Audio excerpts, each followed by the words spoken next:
మంత్రి Komatireddy వెంకటరెడ్డికి CM Revanth Reddy phone చేసి అభినందించారు. RRR నార్త్ ఫేజ్ టెండర్ ప్రక్రియ ప్రారంభం కావడం పట్ల సంతోషం వ్యక్తం చేశారు.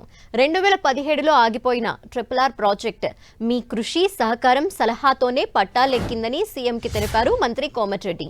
ఇటు RRR ప్రాజెక్ట్ ని మంజూరు చేసిన కేంద్ర మంత్రి నితిన్ గడ్కరీకి సీఎం రేవంత్ రెడ్డి, మంత్రి కోమటిరెడ్డి వెంకటరెడ్డి కృతజ్ఞతలు తెలిపారు.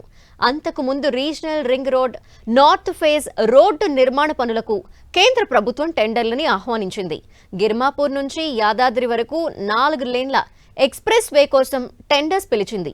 సంగారెడ్డిలోని గిర్మాపూర్ నుంచి యాదాద్రి వరకు పనులు జరగనున్నాయి.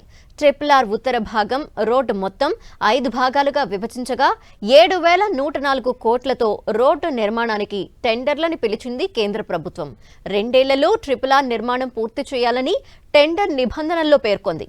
రీజనల్ రింగ్ రోడ్ ఉత్తర భాగానికి టెండర్లని పిలవటంపై సీఎం రేవంత్ రెడ్డి మంత్రి కోమటిరెడ్డిని అభినందించగా, సీఎం రేవంత్ రెడ్డి చొరవ తన కృషికి తగ్గిన ఫలితం ఇదని మంత్రి చెప్పారు. కాంగ్రెస్ ప్రజా ప్రభుత్వం ఏడాదిలోనే సాధించిన అద్భుత విజయమన్నారు. RRR ప్రాజెక్టు తెలంగాణ బిడ్డల బంగారు భవిష్యత్తుకు బాటలు వేస్తుందని ఆశాభావం వ్యక్తం చేశారు.